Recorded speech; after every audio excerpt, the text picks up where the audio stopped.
Olá, você está em mais um episódio do podcast Política Real. Seja bem-vindo, sou Wilson Pedroso. Nosso entrevistado de hoje é um líder, transformador, empreendedor. Ele tem transformado a realidade de Paraisópolis e de outras favelas. Gilson, presidente do G10 Favelas. Olá, comunidade. Olá, Wilson. Muito prazer em poder estar aqui no Política Real Podcast, poder compartilhar um pouco desse mundo que nós vivemos, chamado favela. Muito obrigado.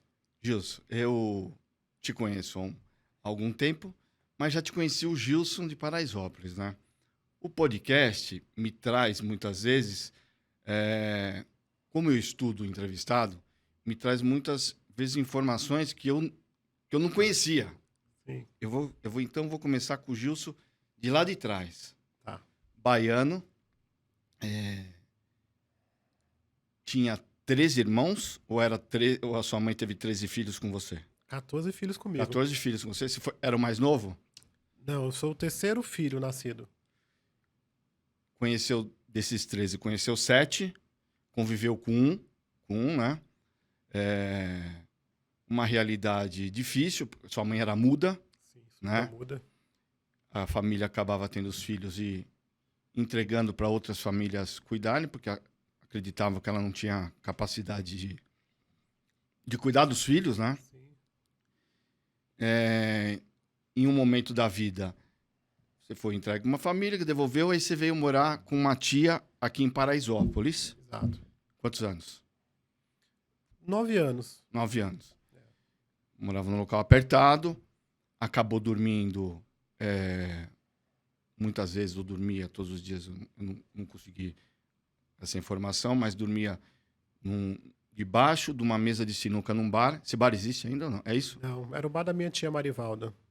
Dormia embaixo do coisa, porque... Embaixo da mesa de sinuca do bar. Uns 3 anos fiquei dormindo por ali. Por ali.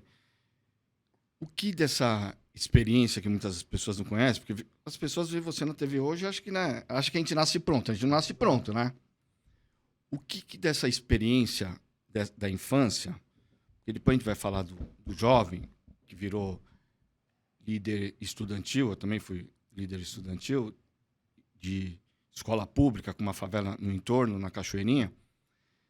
Mas o que dessa história de vida, que você também perdeu sua mãe com 9 anos, né? Isso. Sua mãe faleceu quando você tinha 9 anos. O que mudou o Gilson de hoje? Acho que o que mudou, principalmente, foi a constatação de que eu não sou predestinado a dar errado. Que eu não sou predestinado a ser violento, que eu não sou predestinado a construir uma história de fracasso de outras pessoas, até mesmo da família. Que eu posso construir uma nova história a partir das oportunidades e a partir da construção de um novo olhar sobre mim mesmo.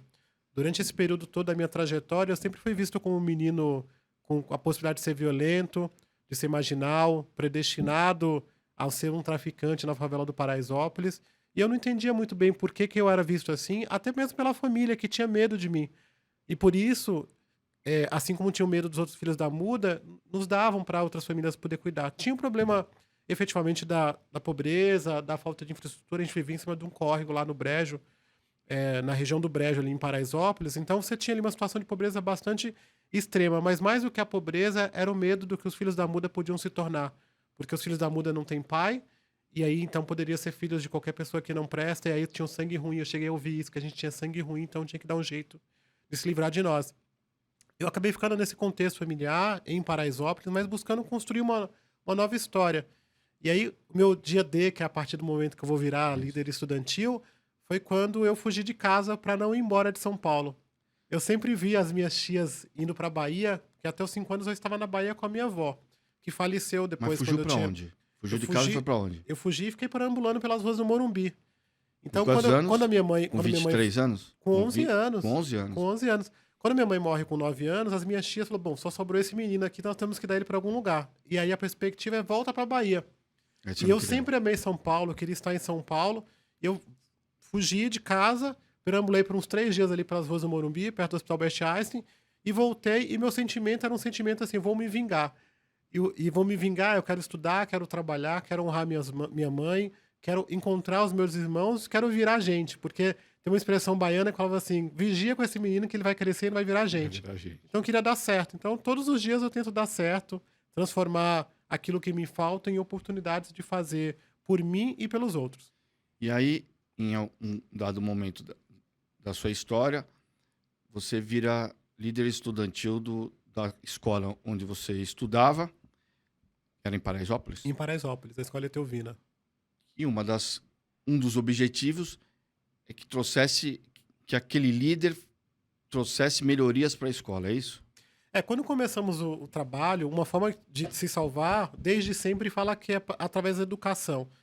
Então, eu cheguei numa escola, que a escola era tinha muitos desafios, né? E eu entendia que se a escola fosse boa, nós teríamos um acesso a uma educação melhor. Então, quando eu comecei esse trabalho, eu estava pensando assim, como é que eu consigo ter uma escola melhor para mim? Eu não tinha noção de cidade, nem de bairro.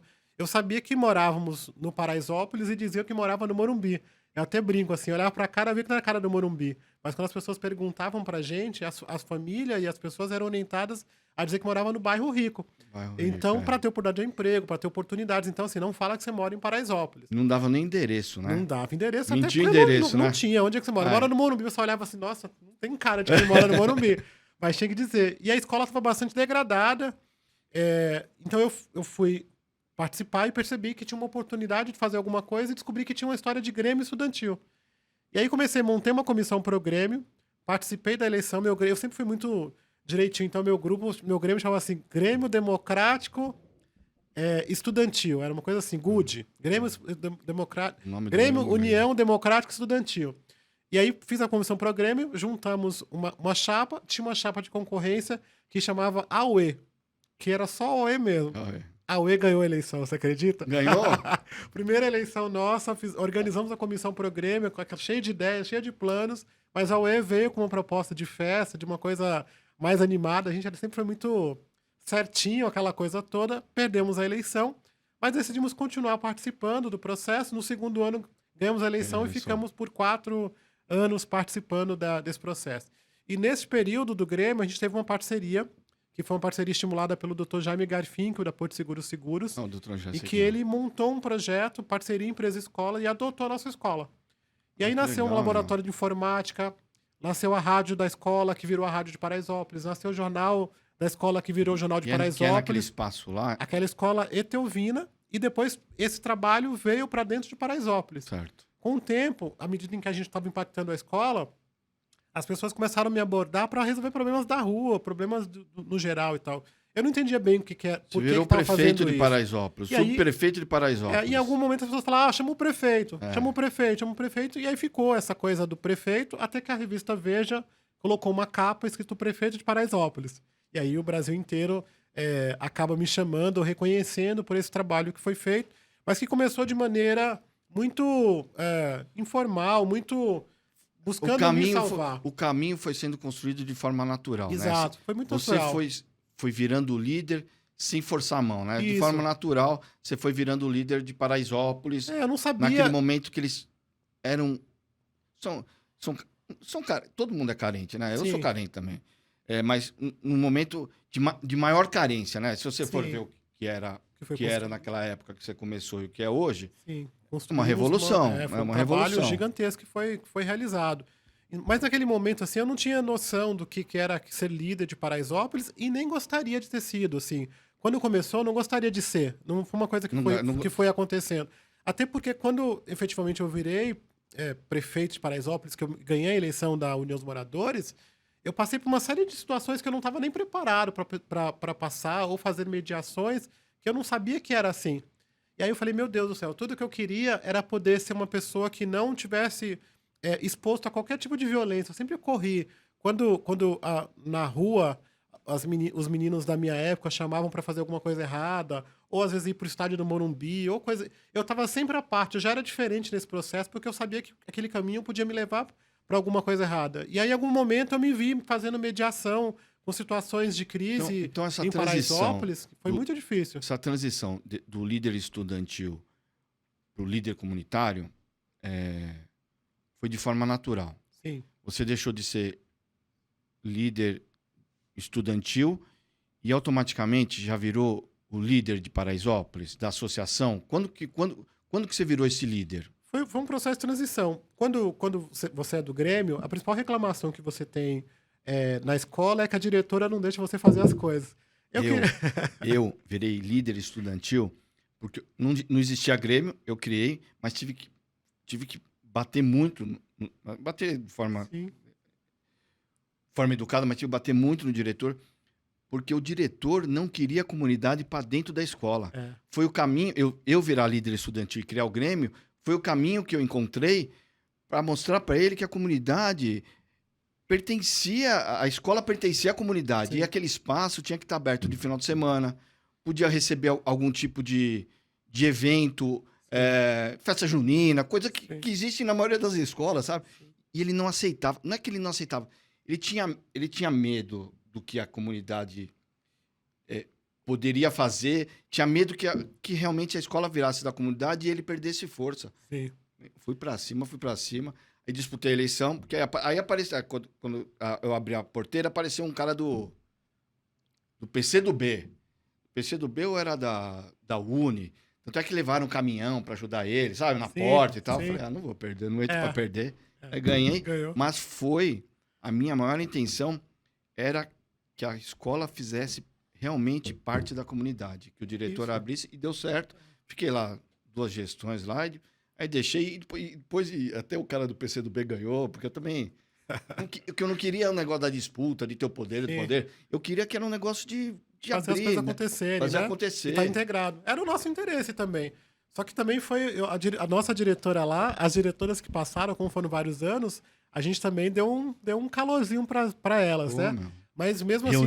Ele reuniu os professores para saber se podia ter o Grêmio. Eu tive que convencer professor por professor, sabe? Foi muito desafiador. As 2 últimas gestões. E aí, o que nós começamos a fazer? Começamos a ir procurar espaços na comunidade, dentro da comunidade. E nós encontramos lá a Associação de Moradores. Na época, tinha o José Rolim, que era presidente, e nós fomos para lá. A associação abria uma vez por mês. E aí falou, poxa, tem um espaço aqui que a gente pode ir ocupando. E fomos ocupando com cursos, com formações. Teve eleição, você ganhou a eleição. Até que virei vice-presidente, fiquei vice-presidente por 2 gestões. Do Rolim? Exatamente. E depois, ele saindo para vereador, eu fiquei interino e me elegi uma eleição. Mora lá ainda? Exatamente. O Rolim mora em Paris? Não sei. Acredito que não, mas também perdi bastante tempo que eu não encontro com ele. Então, essa coisa foi acontecendo. E quando eu me vi, já era o presidente da associação, eu já estava engajado. O programa de urbanização estava começando a ser construído, então eu era aquele garoto que levava os arquitetos para cima e para baixo, os engenheiros, que davam uma certa segurança para as pessoas circularem por ali, porque eu conhecia e andava Paraisópolis inteiro. Nos seus primeiros anos como presidente da associação, qual que foi o seu maior desafio? Isso aqui foi o meu maior desafio. Eu acredito que o maior desafio tem sido ainda, né? É a construção de um novo olhar sobre a favela. Porque você tinha ali um bairro realmente bastante visto como marginal e violento, uma comunidade dividida, porque você tem ali o bairro do entorno rico, que tinha uma repulsa com relação a Paraisópolis. Era por isso que as pessoas diziam que moravam no Morumbi, porque se falasse que era Paraisópolis, teriam uma série de dificuldades. Então, o desafio teria se construir um novo olhar sobre a favela, para o próprio morador vizinho, para que a gente pudesse construir uma parceria. Então, nós dizíamos, sim, que não existe um Morumbi bom com Paraisópolis ruim, para provocar o Morumbi a ajudar Paraisópolis. E nesse processo, a gente foi buscar alguns amigos famosos do bairro. Então, na época, nós fomos falar com o Chico Pinheiro, que morava ali perto do McDonald's, para quem conhece a Giovanni Gronchi, ali no Morumbi, Ana Maria Braga, alguns juízes, políticos. O Morumbi sempre foi um bairro bastante badalado. Hoje o Alphaville acabou virando esse bairro, mas o Morumbi era como se fosse o Alphaville de hoje. E a gente jovem, cheio de energia, íamos falar com essas figuras que a gente encontrava às vezes na rua e pedir ajuda para que eles nos ajudassem a mobilizar pessoas para poder viabilizar as ações em Paraisópolis.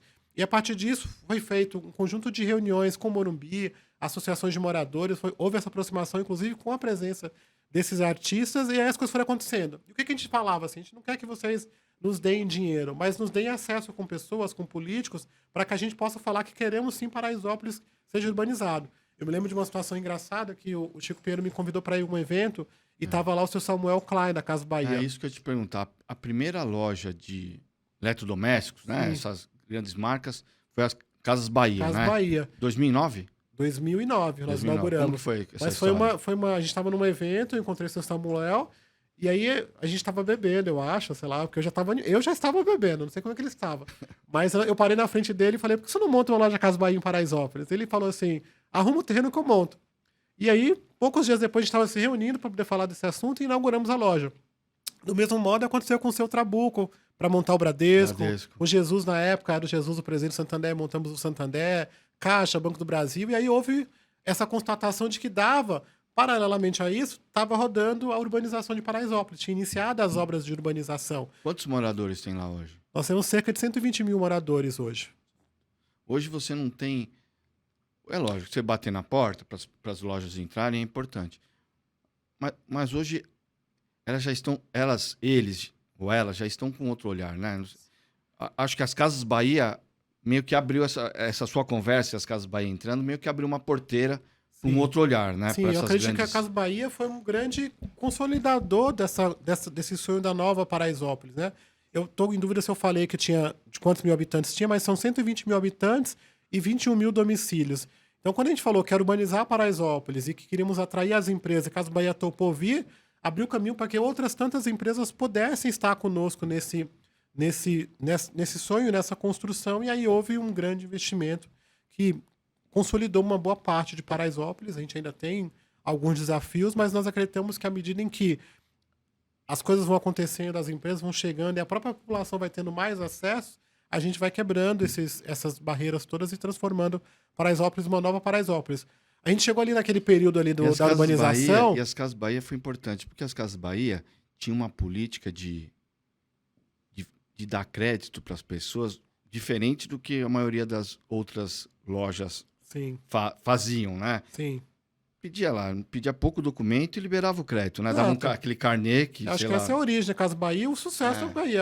É o carnê, é meio que o Silvio Santos, é o carnê do baú. E acreditava na pessoa, né? Não era um negócio assim, precisa de documento, precisa de certidão, de não sei das... Um monte de documento que vai dificultando o crédito para as pessoas que mais precisam, né? Que mais precisam. A Casa Bahia tinha uma política, ou tem até hoje, uma política de crédito mais fácil para as pessoas que mais precisam, né? Sim. E participou também, por exemplo, na medida em que as pessoas foram, por exemplo, desapropriadas e foram para as unidades habitacionais, a Casa Bahia tinha, por exemplo, um plano para mobiliar o apartamento inteiro da pessoa, num programa em parceria com a comunidade, com a prefeitura. Então foi uma coisa que foi acontecendo.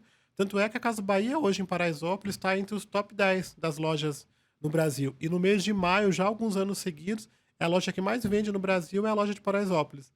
A gente acha que esse fenômeno acontece principalmente porque as pessoas que vão em Santo Amaro, vão em Pinheiros e entram numa loja de Casa Bahia, ela está indo passear. No Paraisópolis, a pessoa já vai direto comprar, porque não vai ficar passeando no bairro, vai direto na loja. Então foi um grande impulsionador desse momento e da perspectiva de que a favela quer consumir, quer ter oportunidade e não quer ter que se deslocar para grandes bairros, né? Então, quando falavam na nova classe média, que se virou aquela coisa toda, que todo mundo quis estudar sobre esse fenômeno, Paraisópolis foi um pouco o case disso. Porque, apesar da gente estar em bolsões de pobreza, são 14 mil favelas no Brasil, essa pobreza concentrada consome água, arroz, feijão, veste roupa, quer dizer, produz. Mas parece que a favela sofre uma espécie de embargo econômico ainda hoje. Porque o e-commerce bloqueia, os aplicativos de carro não chegam, os bancões negam crédito por questões ligadas à infraestrutura da favela. Então, aí pensando nessa dificuldade, você criou o G10, que é um grupo de... Me corrija se eu estiver errado, tá? É um grupo de favelas ou de comunidades. São 10? São as 10 maiores que começam. São 10 maiores que tem um trabalho empreendedor e social. Sim. Qual a importância no dia a dia das favelas, o G10, sabe? O que ele traz de tão importante? Desenvolvimento, infraestrutura? Eu acho que a principal ação do G10 é criar soluções para os problemas que existem na favela. E aí ela vem da perspectiva da mudança de olhar, então, para, ao invés desse olhar carente, imaginar um olhar potente e economicamente ativo, porque só as 10 maiores favelas do Brasil têm um potencial de consumo de 7,9 bilhões de reais. Então, quando a gente decidiu se organizar em bloco, foi, bom, como é que um grupo que se movimenta esse recurso ainda tem uma série de bloqueios que impedem o seu crescimento, o seu desenvolvimento econômico, social? As favelas no Brasil movimentam 200 bilhões. Se fôssemos uma empresa, seríamos as maiores empresas Então, do Brasil. o G10, então, ajuda a fortalecer a economia local. O G10, ele faz um processo de mudança através da economia, percebendo que a melhor forma de acabar com a pobreza, acabar com a fome, é dinheiro no bolso.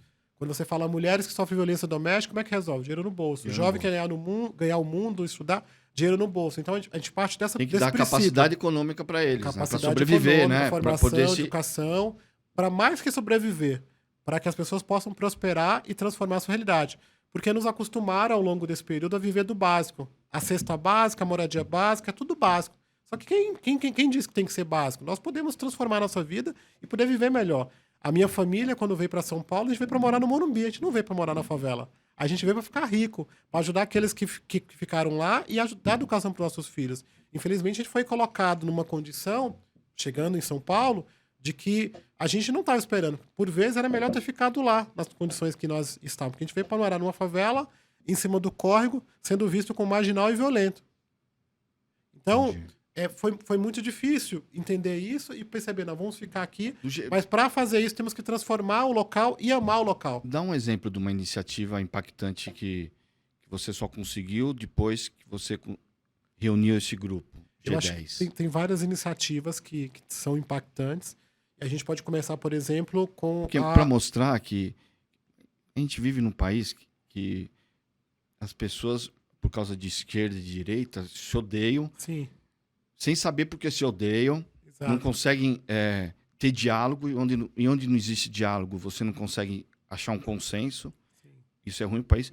E o G10 mostra que, pelo menos pelo que eu estou entendendo, que quando existe uma unidade, o caminho fica mais fácil, mais forte. Uma iniciativa que fala, pô, só consegui por conta dessa união do G10. Uma iniciativa que nós estamos falando bastante, que está dando muito resultado, é a Favela Brasil Express. A Favela Brasil Express é uma empresa de logística que ela desbloqueia o CEP da favela para o e-commerce, porque quando você vai em sites Amazon, Americanas, Mercado Livre, você ia antes e clicava lá e botava o endereço de favela, ele não entregava nesse endereço, bloqueava, você tinha que ter a loja, ou colocar o endereço da patroa, do emprego. Então, existe essa barreira ainda, em que impede o morador da favela em consumir pela internet. O que a Favela Brasil Express faz? Cria microcentro de distribuição, cria, em parceria com o Google, um código de geolocalização chamado Plus Code, conecta com essas empresas e faz com que as pessoas podem comprar pela internet e receber diretamente na sua residência. A Favela Brasil Express está em 7 favelas do Brasil inteiro, Certo. tem 250 funcionários, faturou 10 milhões de reais nesses últimos 2 anos Eu compro no Mercado e Livre. entregou 1 bilhão de reais em mercadorias. Eu compro no Mercado Livre e esse grupo entrega a mercadoria do Mercado Livre, é isso? Isso. Então, compra no Mercado Livre, vai constar o endereço da favela, cai dentro nesse microcentro de distribuição e o morador da favela faz a entrega diretamente na residência das pessoas, gerando emprego, impacto e mostrando que esse morador quer consumir. Foi 1 bilhão de reais comprados por 7 favelas no Brasil. Imagine se fossem as 14 mil favelas do Brasil, o potencial que tem. Então, essas empresas que bloqueiam o CEP por achar que é difícil, por achar que é violento, por achar que... Por qualquer coisa que se cria na cabeça, ele está perdendo a oportunidade de ter dinheiro, de ganhar dinheiro efetivamente e ativar essa economia. Sabemos que existem problemas ligados à violência na favela, mas nós estamos em 7 favelas e estamos operando. Queremos operar para 50 novas favelas até Black Friday. Talvez não dê para operar nas 14 mil, mas talvez dê para operar em 1.000, em 3 mil, em 4 mil, né? E crescendo e mostrando isso como um valor. Porque a gente está acostumado sempre naquela política que não dá. Não dá para fazer por causa disso, por causa daquilo, que é aquela visão que a gente, quando a gente vai para fora, é a visão do Rio de Janeiro, da favela violenta, de que as pessoas têm que pedir autorização. Essa não é a realidade da maioria das favelas do Brasil. O Rio de Janeiro, por exemplo, é um caso à parte, mais agravado, mas você tem outras regiões que são tranquilas que dá para implantar programas como esse. Já que você falou em violência, eu não tinha nem colocado, eu pensei, mas não coloquei, mas eu vou te perguntar. Você acha que a polícia ainda é truculenta com quem mora nas comunidades? Ele não entende que a polícia às vezes tem dificuldade em entender que lá tem muito trabalhador, muita dona de casa trabalhadora, muito estudante. Você acha que a polícia é truculenta ou a realidade já é outra? Eu acredito que algumas polícias, em algumas regiões, elas são treinadas ou adaptadas a uma condição em que você marginaliza a população que é característica da favela, que é a população negra, principalmente. Eu, quando fui ao shopping a primeira vez... Aquela marginalidade do CEP ainda está na cabeça da polícia também. Está na Certo, cabeça da O CEP sociedade. você não pode entrar, não entrava, não entregava, né? Aquilo é uma... Exato.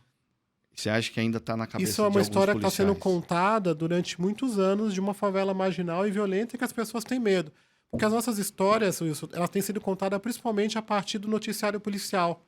As nossas histórias de sucesso não são contadas. Então, mesmo para as nossas crianças, que é o futuro do Brasil, quando ela olha para as histórias da favela, ela vai ver as histórias que são as histórias ruins, as histórias que estão todo dia passando. Então, inclusive, uma das iniciativas que nós criamos, por exemplo, é Mais Favela TV. E todo um grupo de comunicação com bonde de favela, com agência, com uma série de instrumentos, para que a gente possa contar as nossas histórias de sucesso. YouTube ou tá em algum canal? Uma plataforma própria de streaming, mas também tem YouTube, tem as redes sociais que têm atuado. Então, sempre nesse contexto Tem de mostrar... programação diária? Programação diária, entrevistas. Entrevistamos, inclusive, uma série de autoridades políticas lá na nossa TV. Então, é basicamente buscar criar este novo olhar e também ensinar as empresas a se comunicar conosco. Porque quando você olha, por exemplo, para os comerciais de televisão, para a publicidade, até o cachorro é loiro. Então, se um Brasil que é diverso, 56% da população... Já foi pior, né? Já foi pior. Então, Foi nós pior. estamos trabalhando e mostrando Isso. como fazer isso. Porque se você conecta melhor comigo, eu consumo mais seu produto. O que parece é que a gente não consome, ou que as marcas nos ignoram. Nós estamos gravando o programa aqui alguns dias depois do Dia dos Pais. E quando você olha para as campanhas dos Dias dos Pais, você vê pouquíssimas figuras negras. Só que você tem a maioria dos pais do Brasil são negros. Então, é mais ou menos mostrar isso a partir de um novo olhar, de uma perspectiva, inclusive, econômica, de que se você consegue identificar melhor com essa população, ela vai consumir mais, você vai ganhar mais dinheiro. Então, é olhando para isso, sem procurar culpados, sem arrumar inimigos, sem efetivamente eleger heróis. A gente fala assim que a gente tem que eleger heróis dentro de nós mesmos, CEOs de nós mesmos. Porque, por vezes, a gente se identifica elegendo nosso próprio herói. Então, por vezes, a gente se identifica... Vai ficar esperando do outro, né? Exato, exato. A gente, por vezes, fica se identificando ou elegendo heróis para depois colocar a culpa neles. Às vezes o herói é o pai, às vezes é o CEO da empresa, às vezes é o presidente da república, às vezes é alguém. E nós vamos falando o seguinte, traga esse problema e essa responsabilidade para você mesmo, procure mudar você internamente, ter mais protagonismo, e aí você consegue mudar e impactar toda a sociedade. É isso que temos feito. Então, temos diversas iniciativas de sucesso que estão prosperando, estão gerando emprego, estão ganhando dinheiro, e é isso que nós acreditamos. Falando em dinheiro, agora o Gilson virou banqueiro. Criamos um banco, que é o G10 Bank Participações. Põe aqui, ó. Eu já vou pedir patrocínio para eles, ó. Por favor, G10 Bank. quem puder investir no nosso banco, estamos precisando. E quem puder também, abra sua conta no Google Play. Então, eu tava aqui, ó. Eu não sei se tem alguma câmera que pode ver, ó. Aqui eu tô no WhatsApp. Eu não vou fazer, porque me pediu alguns documentos que eu não tenho aqui, que nem o contrato social. Eu tenho o cartão, porque eu estou fazendo na pessoa jurídica que eu tenho. Mas eu fiquei com uma dúvida, porque eu entrei para ver como funciona. Você vê que eu entrei, né? Eu já coloquei o CNPJ. Agora termina, abre sua conta. Tá pedindo cartão, CNPJ, contrato social, que é ok. Tá ok o que tá pedindo. Mas eu que não sou de Paraisópolis, que eu moro aqui na região da Aclimação, eu posso ter conta nesse banco? Ele vai me dar crédito? Qualquer brasileiro pode ter acesso a essa conta. É um banco comum. A mesma estrutura, a mesma parceria que o C6 Bank, por exemplo, tem, nós temos. Então, a DOC é a nossa parceira de tecnologia, a Back Factory produz também a nossa parte de aplicativos. Então, tem uma parceria bastante robusta para atender o Brasil inteiro. Mas nós estamos priorizando o acesso ao crédito, principalmente para empreendedores de favela, pessoas que precisam de recursos para que possam empreender nas favelas do Brasil. Como que essas pessoas são escolhidas? Elas não Como são... que eu peço o dinheiro lá, olha, tem um projeto e tal. Como que quem escolhe? Você tem um grupo? Como que funciona? Sim, qualquer pessoa pode pedir acesso ao crédito pelo G10 Bank, mas nós participamos de 2 mentorias, uma pelo BNDES, que nós ganhamos uma concorrência lá, e também uma concorrência que ganhamos no Banco Central, através do Lift Lab. E dentro do Lift Lab, dessa mentoria com o Banco Central, nós desenvolvemos um novo score de crédito, onde a gente estabelece crédito para além das SPC Serasa, mas estabelecemos crédito a partir da formação do caráter da pessoa. Então, a gente temos 25 perguntas que nós fazemos sobre participação, colateralidade, sobre envolvimento com a comunidade, e a partir de 15 pontos, essa pessoa pode ter acesso a partir de R$2.000. E aí nós temos comitês de crédito que fazem a aprovação desse cliente para oferecer crédito. Nós, durante a pandemia, desenvolvemos uma metodologia chamada Presidente de Rua. Quantos por cento? 0,99%. Nós, durante a pandemia, desenvolvemos uma tecnologia chamada Presidente de Rua, que são moradores voluntários que cuidam cada um de 50 pessoas.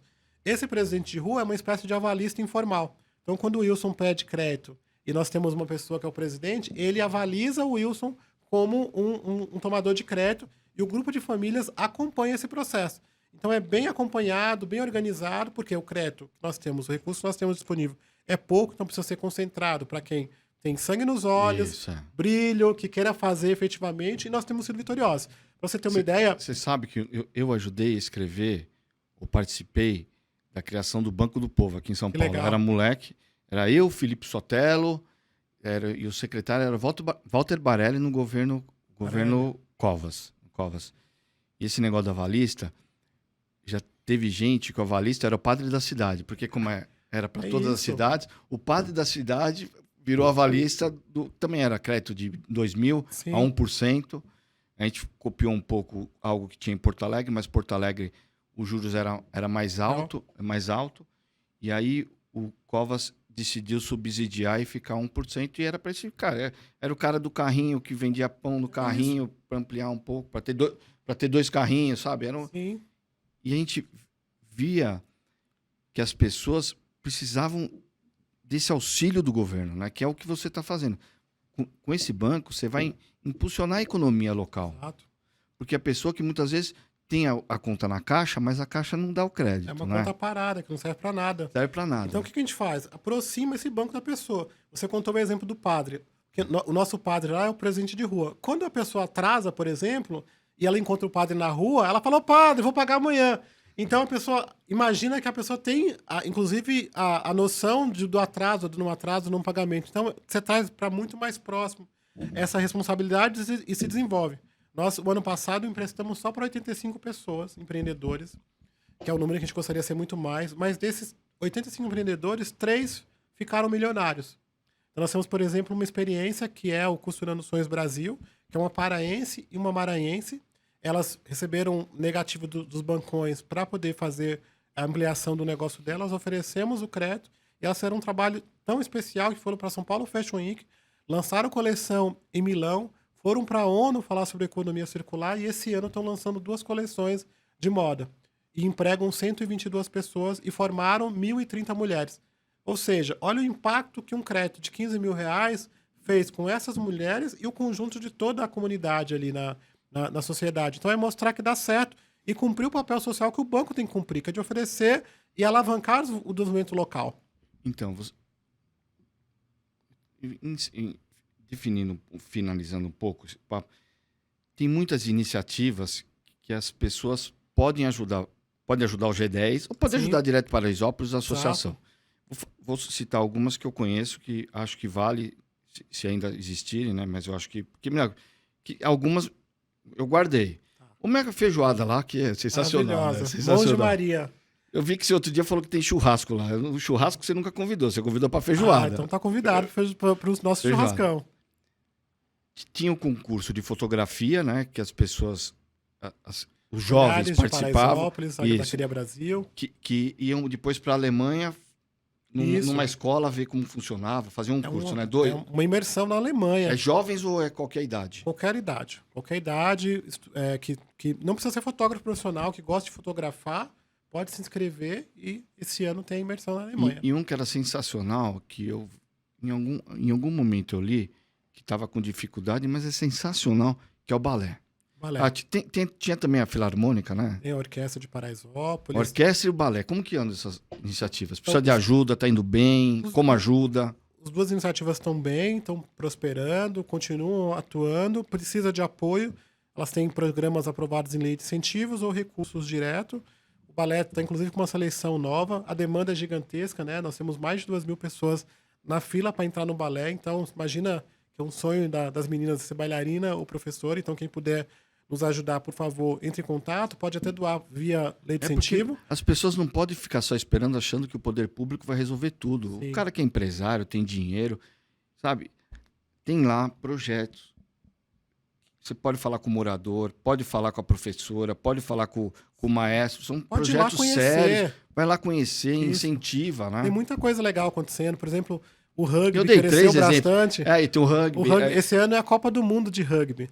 E Paraisópolis é o maior celeiro de formação de rugby do Brasil. E esse ano vamos para a Copa do Mundo com os Leões e as Leoas de Paraisópolis. Tem o Mosqueteiro de Paraisópolis com esgrima, futebol, vôlei. Tem uma série de ações que estão acontecendo assim que cresceram. Pra você ter uma ideia, são 48 iniciativas socioculturais acontecendo e que nós estamos escalando e levando para o Brasil inteiro, mostrando que dá para fazer. Nós temos uma coisa que a gente gosta muito de fazer, que é a agrofavela, que são fazendas urbanas que são feitas a partir de baldes e vasos, hidroponia, que fica uma coisa espetacular de bonito, mas saudável, comestível, em que a gente forma essas fazendeiras urbanas e elas cultivam esses alimentos dentro da sua própria casa. É muito legal. E aí, você estava me explicando no início, no nosso bate-papo inicial, a diferença, uma das diferenças de favela e comunidade, né? Porque a gente sempre tem que tomar cuidado, porque às vezes o cara não se sente confortável quando chama o local onde ele mora ou a comunidade que ele mora como favela, e você estava me explicando. Que favela, muitas vezes, ainda falta infraestrutura. Isso. Né? Comunidade é um lugar mais urbanizado. Não sei se é essa palavra, mas seria mais urbanizado. Como que o G10 consegue ajudar, ou como o G10 trabalha nessa questão de falta de infraestrutura, falta de saneamento, ou até falta de dificuldade de entrega de bens materiais que as pessoas compram? Como que vocês ajudam nisso? O G10... Porque muitas vezes, por conta de alguma falha do poder público, porque também às vezes demora muito, você vai fazer uma licitação para fazer a urbanização, demora não sei quantos anos para acontecer, enquanto não acontece, como o G10 consegue atuar? O G10, principalmente, ele atua como um bloco para ajudar esse diálogo entre as lideranças e o poder público e com os empresários, a sociedade no geral, né? Então, por vezes, a gente vê, por exemplo, Paraisópolis ou Heliópolis ou Rocinha, que tem dificuldade de acessar alguma pessoa, algum órgão. Então, a gente se junta enquanto bloco e leva essa força do bloco para facilitar isso. O que a gente O G10 não é só São Paulo, então? É Brasil inteiro. Brasil inteiro. O G10 está em 16 estados hoje, são 4.002 presidentes de rua. Então, a gente, nos últimos meses, circulamos o Brasil inteiro, atendemos mais de 4 milhões de famílias através do G10, e tem sido uma rede muito importante. Todas as iniciativas, ou quase todas as iniciativas, estão em mais de 8 estados. Então, este mês que vem, em setembro, eu não sei quando o programa vai ao ar, mas em setembro nós vamos alugar... Não, vai quinta-feira. Quinta-feira, já estamos... Então, mês que vem, em setembro, nós vamos inaugurar 5 agências do banco do G10 Bank, uma em Paraisópolis, uma em Casa Amarela, em Pernambuco, uma em Brasília, Sol Nascente, uma em Betim, Minas Gerais. Então, nós estamos espalhando essas iniciativas, e as outras todas, como Costurando, Favela Brasil Express, são em outros estados, mostrando e levando as iniciativas que Paraisópolis começou para outros lugares. Então, nós temos buscado escalar esses programas, mostrando que é possível realizar coisas. O que diziam que era impossível, agora é possível. Então, como é que a gente faz isso? Através do exemplo, não procurando culpados, não partidarizando, elegendo efetivamente um comitê que consiga dialogar com essa estrutura de sociedade que não quer ser vista como marginal e também não quer ser vista como colocando culpa em ninguém. Como é que a gente consegue dialogar? E é muito difícil, assim, essa nossa posição. Porque, a depender da situação, a gente é visto de um lado ou de outro como inimigo. Eu quero contar um exemplo aqui, que foi um exemplo, por exemplo, da visita do governador Tarcísio em Paraisópolis, né? Eu não estava em São Paulo, eu estava em Salvador. Nós não sabíamos da visita. Não foram informados, né? Mas a visita efetivamente aconteceu e teve aquela situação. Durante aquele dia todo, eu tive que fazer uma mediação de que uma parte, de um lado, as pessoas me culpavam por eu ter levado o Tarcísio, e do outro lado, você não foi nem comunicado da agenda. as pessoas culpavam por eu ter expulsado o Tarcísio. Então, durante muito tempo na minha jornada em Paraisópolis, eu me vivia numa situação assim, em que um lado achava que era um outro e o lado era outro, e eu só queria fazer as coisas pela comunidade e tal. E queria fazer com autonomia, com essa nitidez que a gente tem de não querer depender, de não querer convênio, não querer emenda. O G10 ele não vive de emenda, não vive de recursos públicos. A gente tem uma na nossa características que ou nós vamos viver de apoio da iniciativa privada ou de recursos das nossas próprias empresas que são gerados, para nos dar autonomia de vir, de falar e de reclamar e de colocar e de ser justo com a comunidade. Então, por vezes, a gente se via reclamando por algum problema e aí o governo fala assim, tá falando mal de mim, não tô falando mal. Como a diretora na escola, que parece que ela é a dona da escola, né? Isso. Se a gente fala assim, olha, a escola tá com um problema aqui, vai reclamar em algum órgão público, por exemplo, a diretora vinha e fala, tá reclamando de mim. E não tô reclamando dela, tô falando que existe aquele problema. Então é muito difícil a Os relação presidentes de rua são só pro banco ou Não. eles têm pra tudo, né? O presidente de rua são pessoas que viraram líderes comunitários e que perceberam que E tem é uma uma segunda... rua só ou ele tem um quarteirão? Não, porque em alguns lugares Porque não tem rua. tô te perguntando. Eu fui subprefeito do Kassab, da região da Vila Prudente e Sapopemba, porque era uma... O Kassab, inclusive, foi o melhor prefeito de Paraisópolis. Então, eu sei. Ele fez um investimento e uma parceria. Eu quero, sempre que eu tenho oportunidade, de reconhecer o trabalho que o Kassab fez em Paraisópolis. E eu tentei implementar justamente essa questão de presidente de rua, que eu, se eu não me engano, eu acho que foi o Walter Feldman que me apresentou um programa. Tudo achismo agora, estou tentando puxar na memória. Acho que foi o Walter e era algo que tinha em Cuba. Eu tô nem aí se é Cuba ou se é Estados Unidos, né? Eu achei legal, porque Sim. eu tinha a oportunidade de ter um cara lá falando se tinha varrição, falando para mim se precisava de alguma coisa urgente, porque eu com a caneta, caiu um buraco aqui. O cara que é presidente de rua, em 5 minutos ele manda mensagem, Sim. precisa resolver isso aqui agora. Eu mando um caminhão resolver. Aí o mundo político não deixou fazer. Difícil, né? Porque vai ser candidato, vai ser não sei o que. Eu falei assim, eu não sou candidato, tô querendo facilitar. Lá no meu Instagram eu coloquei assim, não sou candidato a nada, para poder facilitar. Todo mundo acha que é ser candidato. Aí eu não consegui, virou uma barreira, porque aí, quem que vai ser o coordenador disso? Quem que vai ser... Não sei... Aí eu fui meio que vendo, sabe uma coisa? Eu tenho tantos desafios para resolver. Esse aqui eu vou entrar numa briga que as pessoas... por mais que eu tente explicar, as pessoas vão achar que eu sou candidato, aí vai ter barreira, aí não sei o quê. Mas aí eu fui abandonando. Mas eu fiz um mapeamento, mas aí era um negócio, não era só uma.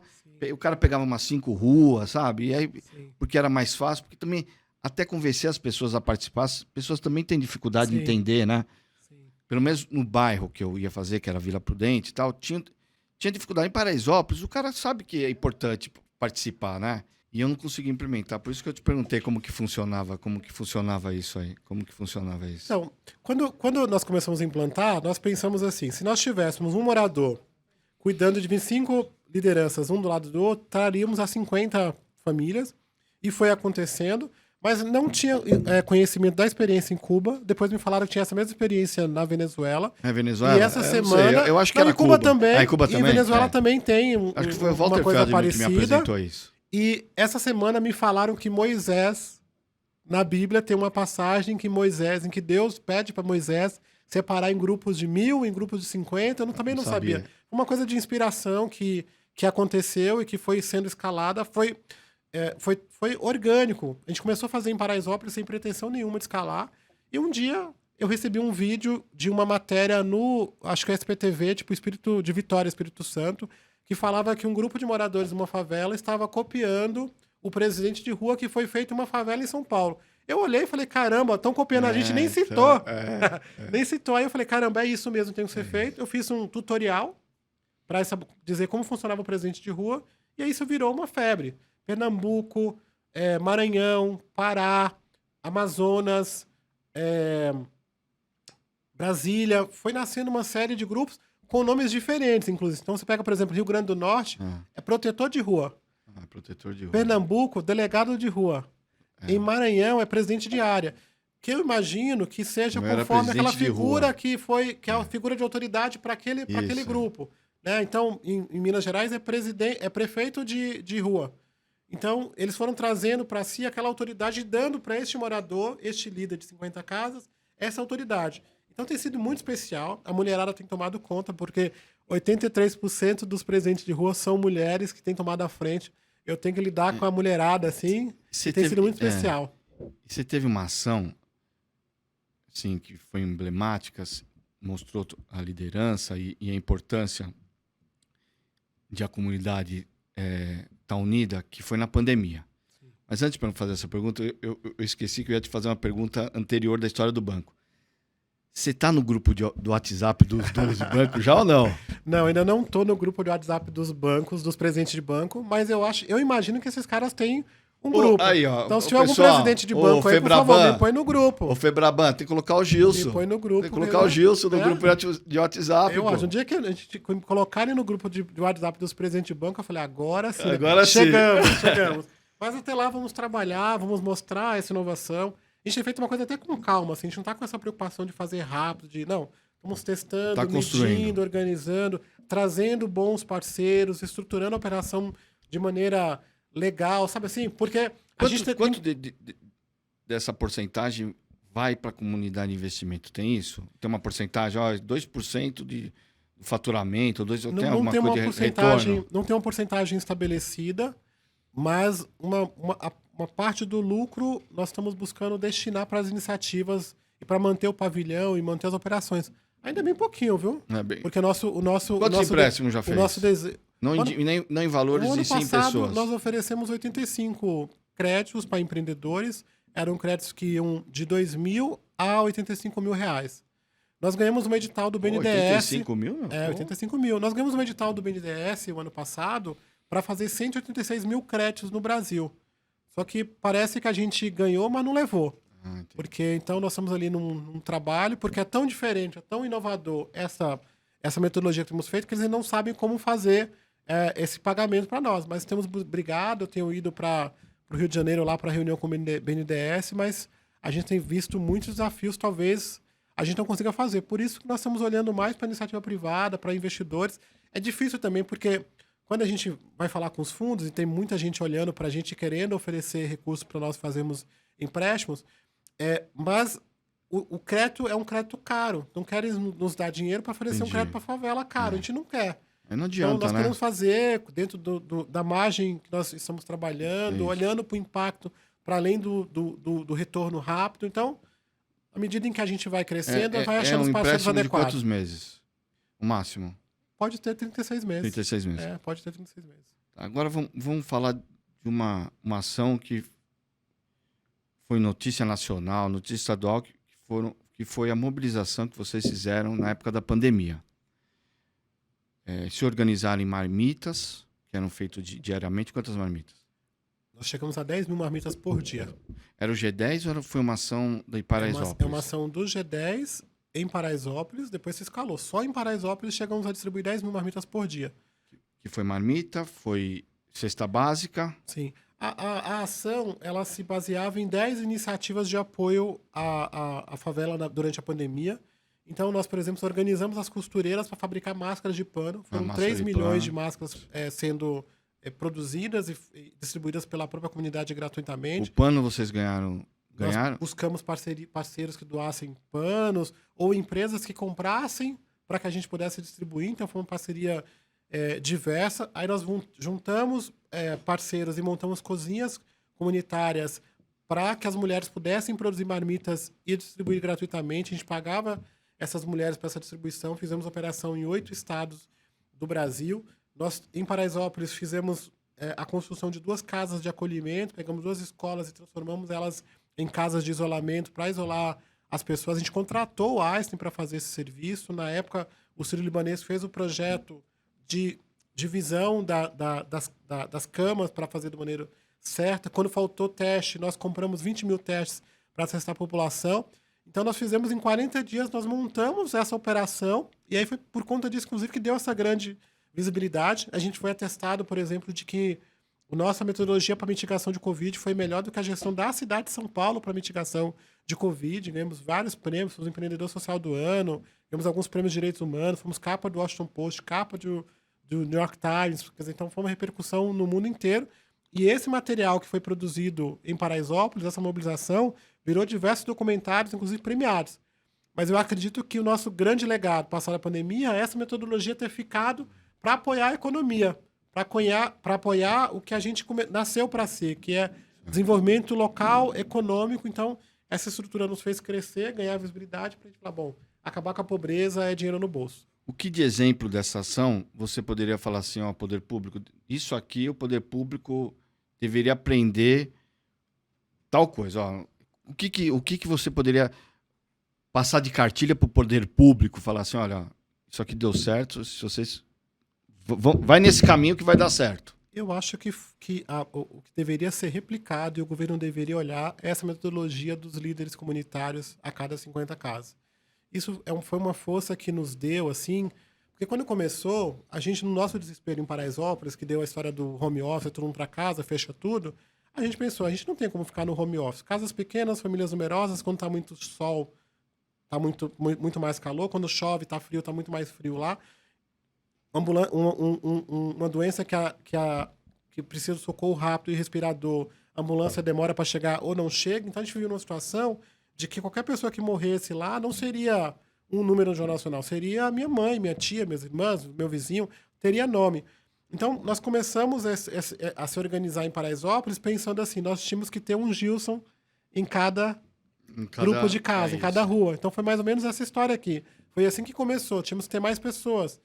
E essa metodologia em que você empodera esse morador local, que não é um líder comunitário, que não é... Ele inicialmente era uma dona de casa preocupada com seus vizinhos. E viraram líderes comunitários.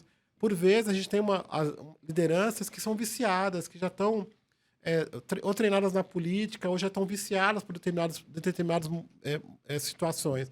Nós construímos, através desse trabalho, um líder que é um líder, de fato, que se conecta com essa população, que não está preocupado com outras coisas, mas com o cuidado daquela rua, daquele espaço, e que é justo. Então isso foi a metodologia que eu acho que quem não está fazendo, seja na parte política ou na parte social, está perdendo a oportunidade de organizar, de ter impacto e transformar a vida de pessoas na ponta. Então, você tocou num negócio que é isso, lideranças viciadas.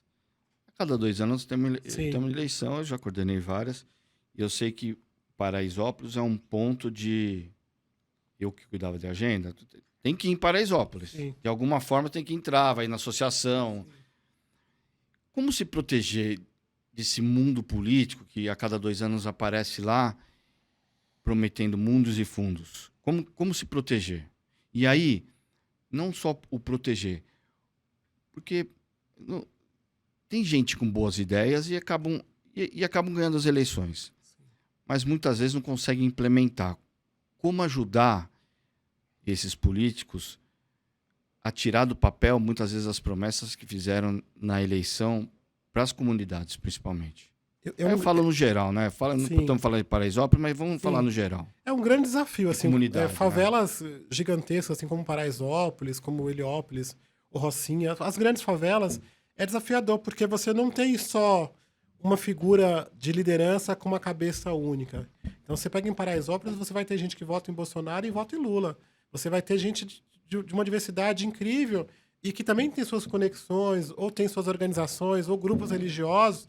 Então, ele é muito misto. Então, para ter uma unanimidade é muito difícil. Você vai ter ali lideranças que têm mais percepção ou atração junto àquela comunidade, mas você tem grupos. Então fica muito difícil, porque as pessoas olham para essas grandes favelas e falam assim, olha, vou ter aqui 60 mil votos, vou ter aqui 1 milhão de... Não funciona assim porque é muito polarizado. Então você vai ter ali um candidato que tenha mais votos, mas você não vai ter um grande candidato com um número expressivo, porque você tem muitos grupos ali. Então, eu acredito que as pessoas se enganam quando falam assim, tem 120 mil pessoas e aí vai lá, só Paraisópolis só elege. Não acontece assim. E a melhor forma que a gente tem feito para poder, pelo menos... registrar de que houveram essas promessas é buscar nesses consensos, nesses grupos, ainda que diversos, construir uma carta de consenso, que seja pela urbanização, que seja para a construção de alguma escola, que seja uma carta que a gente consiga entregar para todo candidato independente do partido e falar, queremos isso. Agora, o fazer, a gente tem buscado pedir para que seja colocado nos planos de governo, mas ainda assim tem situações que estão no plano de governo que não acontecem. Então, é desafiador. É importante ter essa conexão comunidade política? Porque muitas vezes as pessoas falam, política, mas é importante, porque, sabe, ter uma conexão com o político. É importante ter a conexão, mas é importante uma conexão com independência. Com Em independência. geral, a gente, assim, eu vejo assim, eu tenho circulado o Brasil inteiro, em Mas alguns os lugares... políticos entendem essa independência? Não entende. E eu vejo isso em alguns lugares, assim, que ou o político quer ter o líder de estimação, ou o líder quer ter o político de estimação, né? Todo mundo tem um político para chamar de seu. E romper essa barreira, ela é fundamental, porque à medida em que a gente, abre aspas, não precisa necessariamente, ou não depende, você vai criar autonomia para construir mais pela comunidade. Eu não me lembro, assim, um dia que eu fui lá pedir alguma coisa para mim. Eu sempre ia e vou reivindicar alguma coisa para a comunidade, para as pessoas, para o geral. Assim. Então, quando a gente vê uma discussão em que você faria pouco, minha opinião, primeiro, tá errado. Acho que aquela liderança não deveria estar ali para defender os seus interesses, mas os interesses coletivos. Ela só consegue fazer isso se ela tiver efetivamente autonomia, tiver suas estruturas, tiver recursos para poder pagar a sua estrutura. Então, em Paraisópolis, eu sempre busquei isso. Assim, enquanto eu era prefeito de Paraisópolis, eu queria que a associação pudesse ser independente, que ela tivesse dinheiro, que ela tivesse estrutura, para qualquer pessoa que sentasse na mesa, eu poder ter a opção de querer ou não querer. Eu já tive, assim, diversas experiências com candidatos em eleição que ele foi lá e, ó, toma aqui o apoio, assim. E aquilo ele já me... já causava repulsa e tal. E me livrar de situações dessas sempre foi um desafio.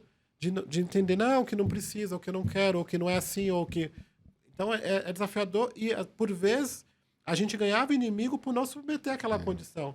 Então, não é isso. Mas isso só vai se dar quando a favela conseguir se organizar, quando ela perceber este olhar, quando as lideranças conseguirem também perceber que existe uma força e de que são necessárias. À medida que a gente vai percebendo isso, as coisas vão avançando e a gente pode contribuir com mais força para a política no Brasil. E eu lembro que algumas vezes, você falou que não quer ser candidato a nada, mas algumas vezes você já foi, né? Você foi candidato a vereador, sei lá, 2 vezes, candidato a deputado, sei lá quantas vezes. Tentou passar desse mundo de liderança para o mundo de liderança política. Primeiro, qual a dificuldade para ser eleito, o Gilson? Porque é o que você falou, é 120 mil pessoas morando lá. For imaginar, né? Fala assim, eu que faço eleição, eu ponho você na lista de eleito, né? Fala assim, Gilson eleito, 120 mil, líder de Paraisópolis, projeção nacional. Qual que foi a dificuldade? Porque não foi eleito. Sim. Eu lembro que eram partidos pequenos, um era o PPL, PL, né? Alguma coisa assim, não era? Sim.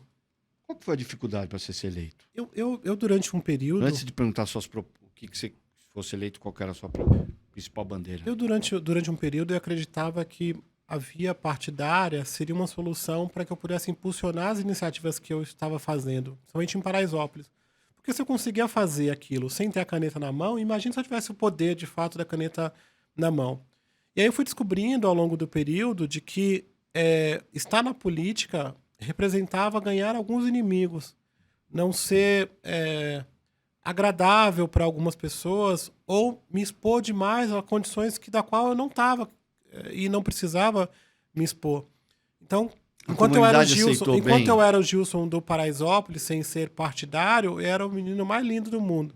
Depois que eu virei político, no sentido partidário, eu ganhei alguns inimigos que fizeram com que, na política, suja como ela é, eu ganhasse algumas características das quais eu não tinha. Então, eu virei o Gilson que não morava em Paraisópolis, eu virei o Gilson que fazia coisa errada, fizeram um jornal apócrifo contra mim, porque ser prefeito de Paraisópolis nos traz alguma autoridade ou nos traz alguma visibilidade. Isso. E as pessoas queriam esse espaço. E aí você cria uma situação política. E aí eu olhei para isso, olhando para os meus filhos, falei, cara, eu só quero fazer coisas boas, só quero ajudar. Filhos, né? Tenho 2 filhos, Eduardo e Vinícius. Então eu falei, eu não vou ficar exposto a uma situação como essa se eu já faço meu trabalho. Se você olhar o conjunto de iniciativas que a gente tem feito na capital, inclusive, é maior do que alguns vereadores. Eu sei. Então eu olhei para aquilo e falei, cara, não é isso que eu quero. Você não viu é uma rejeição na comunidade? Não vi uma rejeição na comunidade. A comunidade sempre foi uma comunidade que me acolheu, porque eu sou o Gilson do Grêmio, Gilson, quando saiu o Gilson da Crescer de Sempre. Não vi. Eu vi uma rejeição provocada. Então, eu tinha ali pessoas, e até hoje, você vai ter pessoas que amam o Gilson, vai ter gente que não gosta. Começaram a construir uma narrativa ruim do Gilson. Construiu-se uma narrativa porque quando o Gilson sai candidato, ele passa a tirar votos de outras pessoas, que seria natural. Então, essas pessoas que perderiam com a candidatura do Gilson começou a mostrar um Se você Gilson tivesse virado deputado, diferente. Então, qual que eram as questões que você ia abordar como deputado, como vereador? Você Eu- fala assim, isso aqui era minha... eu acho que nós investiríamos bastante em questão de infraestrutura e transformação das favelas num bairro, acho que seria o principal.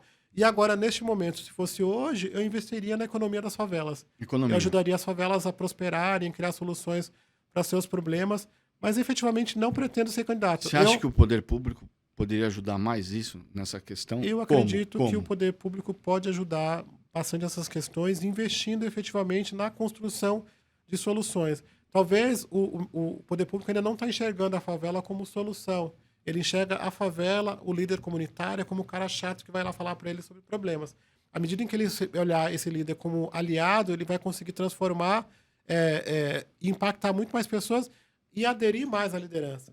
Eu, por exemplo, eu vou de novo reconhecer aqui o Kassab. O Kassab foi um trabalho especial. Foi aniversário dele sábado. Foi? Poxa, vou mandar uma mensagem para ele.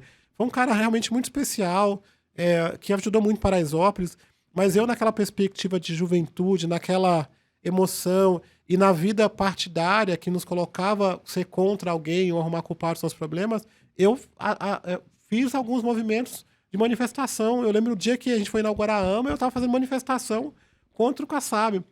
Então, olha o que a sociedade vai nos colocando e vai nos empurrando para ser contra até que eles estão fazendo, porque simplesmente ele era de um partido que o meu pessoal do partido dizia que era ruim, que eu tinha que ser contra. Então, naturalmente, eu estava contra, mas eu gostava dele.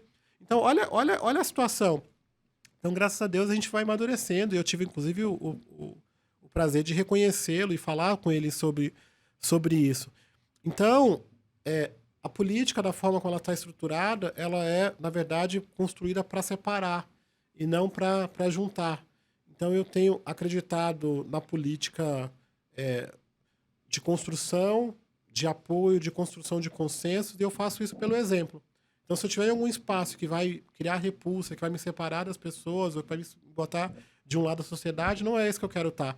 Porque enquanto favela, enquanto essa trajetória toda, eu nunca fui assim. Então, eu nunca fui contra o Morumbi, eu nunca fui contra a polícia, eu nunca fui contra a ninguém. Eu sou a favor. Onde é que eu posso ser a favor, eu quero estar. Então, mas é importante ter alguém que conheça conheça a comunidade de uma forma diferente, que é o que você falou, diferente do poder público.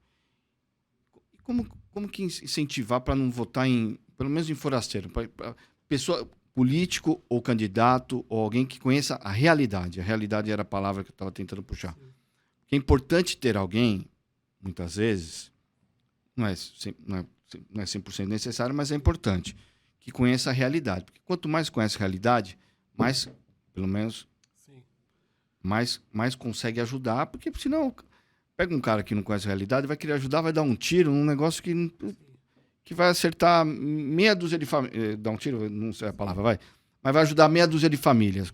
Coisa que ele poderia, em vez de ir para a esquerda, poderia ir para a direita e atingir um número maior de pessoas. Como incentivar, pelo menos, que tenham pessoas que lá do meio, ou você também pode falar, não tem importância, é importante ser uma coisa mais ampla, mas que conheça a realidade. Sinceramente, eu acho que isso vai demorar... Porque o que aparece de paraquedista, depois tem voto pra caramba, e depois você vai lá bater na porta, o cara não te ajuda em nada. Ou é mentira minha? É verdade. Eu acho que, sinceramente, isso não vai acontecer em curto, médio prazo, porque não há interesse disso acontecer. Ter os paraquedistas ou ter as pessoas de Paraisópolis votando as pessoas de fora é interessante para as pessoas de fora. Não é interessante para quem é de dentro. Então, enquanto a gente não estabelecer essa consciência da população, vai continuar sendo assim. Sabe por quê? Porque eles não estão lá, eles não são de lá. Eles não moram lá. Então, por que quem está no poder hoje vai querer conscientizar o morador de votar em alguém de dentro? Se ele também não é de dentro, ele é de fora, ele usufrui disso. Então, é um processo de conscientização que talvez demore um pouco mais, e à medida em que a gente vai dando autonomia à população da favela, a favela vai fazendo. Porque, em geral, né, assim como é no mundo, é na favela, santo de casa não faz milagre. Não faz milagre. Entendeu? Então, se faz uma campanha com relação ao santo de casa.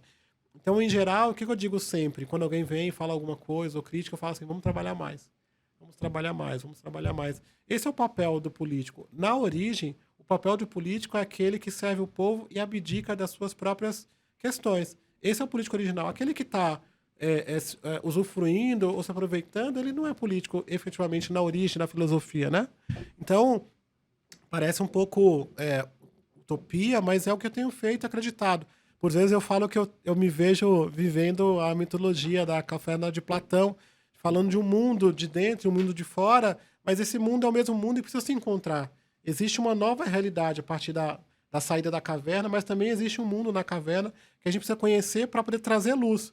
Quanto mais eu acendo a luz de uma pessoa, mais a gente se ilumina juntos. Então, essa construção que nós temos feito de empoderar o morador, de não colocar placa, o G10 não põe placa nenhuma. Às vezes a gente pega grandes instituições, a primeira coisa que ela faz é botar uma placa em algum lugar e tal, e aí parece que aquele trabalho construído há anos para aquela liderança vira o trabalho da instituição. A gente quer esse morador, é esta pessoa, ou presidente de rua, que cuida dessas 50 famílias. Então, eu acredito nisso, que isso possa contaminar a sociedade, seja uma contaminação do bem, de harmonia e de a favor. Eu realmente, assim, eu não quero ser contra nada, não sou contra nada, contra ninguém. Eu quero poder trabalhar no que for justo e no consenso. Para encerrar essa parte de campanha, de política, nós temos aqui um quadro, que eu vou chamar, o pessoal da produção vai pôr no ar, que é Histórias de Campanha. Que pode ser uma história que você viveu como candidato ou de algum candidato que foi lá que você acha engraçado, acha interessante ou algum recado. Então eu vou chamar o quadro, aproveita para ir pensando aí, que é para falar um pouco, porque também vai ser, no nosso aniversário de um ano, essas histórias de campanha vai virar um livro. Então é importante você falar, porque você vai estar no livro e depois a gente manda pedido de autorização, essas coisas. Pessoal, estamos aqui com Gilson Rodrigues, presidente do G10, e vamos chamar o nosso quadro Histórias de Campanha. Roda aí, produção.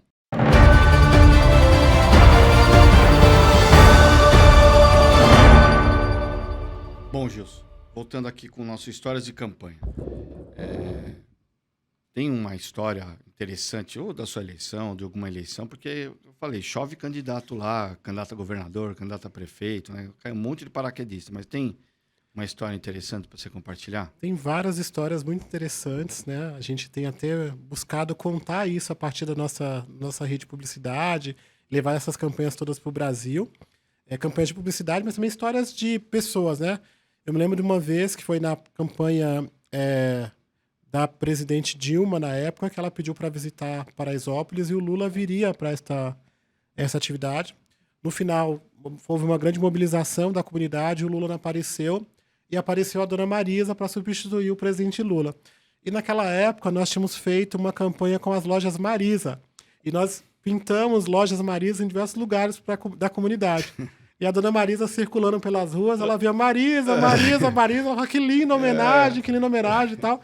Só que era a loja, nós contamos para ela no final de que não era homenagem para ela, que era o comercial da Lojas Marisa. Uma coisa muito engraçada, que depois repercutiu e foi bem interessante. Bom, Histórias de Campanha com Gilson Rodrigues. Gilson, chegando próximo do final da nossa entrevista, você deu uma entrevista para a revista Exame, eu vou colocar entre aspas aqui e vou ler. A favela faz parte da solução do Brasil. Me explica o que significa essa frase. Eu acredito que a favela ela tem buscado ser um centro de inovação e de criação de soluções de uma população no Brasil que sempre viveu apartada. São 20 milhões de pessoas vivendo no Brasil, com potencial de consumo de 200 bilhões de reais e que não é olhado como uma economia ativa. À medida em que o governo e que os governos percebam esse potencial, essa economia e a possibilidade de construção de soluções, nós podemos ativar essa economia, trazendo empreendedorismo, trazendo investimentos e multiplicando esse recurso que circula na favela. À medida que a gente fizer isso, é uma grande solução para o Brasil que quer empreender, um Brasil que precisa aquecer sua economia, que precisa de investimentos e que não quer viver de doação. Nós queremos viver de investimentos que transformam a nossa vida. Então, por isso que eu acredito que a favela é um grande celeiro de inovação, é um grande celeiro de construção de novas perspectivas. O G10 hoje tem sido considerado o Vale do Silício da favela pelas soluções que têm sido criadas. Então, se isso no micro é possível fazer, imagine se nós tivéssemos investimentos ou virasse política pública alguns programas que pudessem transformar a realidade. Por isso que eu acredito que é uma solução e não é um problema. Nós tivemos recentemente no Festival de Cannes que é o maior festival de publicidade do mundo, e basicamente o que nós vamos falar lá é que nós existimos. Que por vezes nas propagandas, nas mídias, nas campanhas, mesmo dos governos, a gente não aparece. E aí nós levamos 5 cases para poder ser mostrados lá. Um é o próprio Favela Brasil Express, a empresa de logística. A outra é a Bolsa de Valores da Favela, que é uma startup que tem ajudado as empresas de favela a receber recursos, e os resultados desses investimentos têm sido maiores do que poupança, do que alguns Como que funciona índices. isso aí? Como que funciona? As pessoas, a empresa de favela se cadastra para abrir uma IPO, apresenta um plano de negócios, é aprovado pela CVM, e aí nós podemos abrir uma captação via plataforma.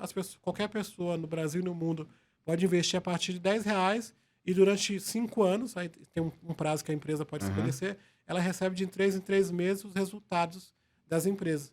Então, a gente fez essa iniciativa, está funcionando muito bem, o resultado tem sido excelente, e nós levamos este case, inclusive foi para a Shortlist lá no Festival de Cannes, foi muito especial. Mano. Então, é levar isso e mostrar este resultado como quebra de paradigma. Então, como essas histórias, como eu disse, não são contadas, a gente tem que contar a partir do exemplo, a perspectiva real. E aí eu convido todo mundo para ir lá conhecer. Porque a gente falando parece tão diferente que se você não vê, parece mentira. Então, vá lá conhecer e ver essas iniciativas do G10 Favelas.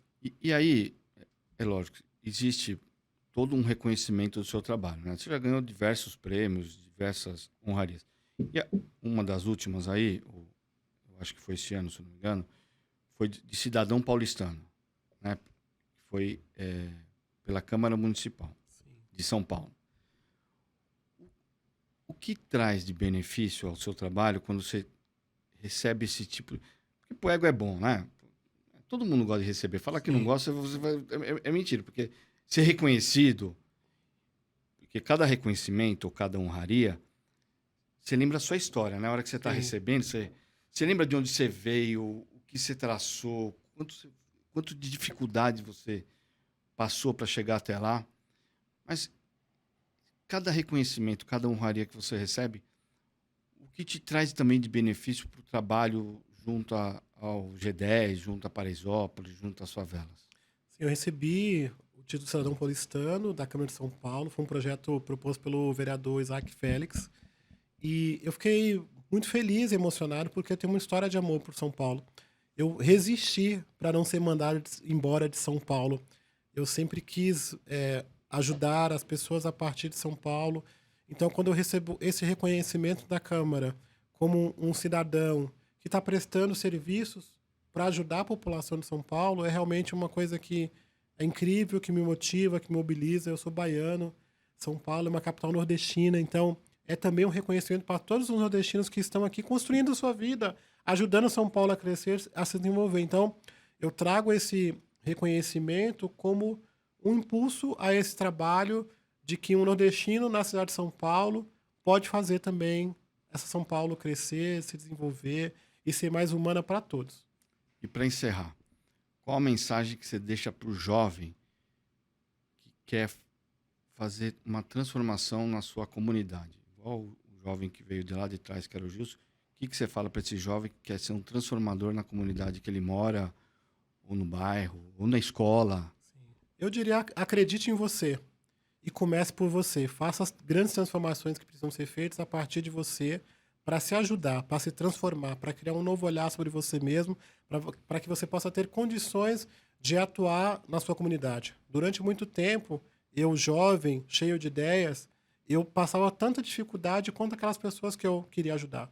Por vezes, eu ajudei muitas pessoas a ter casa e eu morava em cima do córrego passando dificuldade, porque eu tinha medo das pessoas me olharem que eu estava ganhando casa, eu estava ganhando apartamento.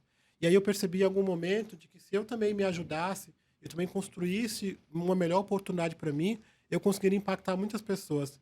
Eu saí de um trabalho em que ajudava 120 mil pessoas em Paraisópolis para ajudar milhões de pessoas no Brasil inteiro a partir do momento que eu me estruturei, que eu fui estudar, que eu fui me informar, que eu fui criar condições financeiras para mim mesmo.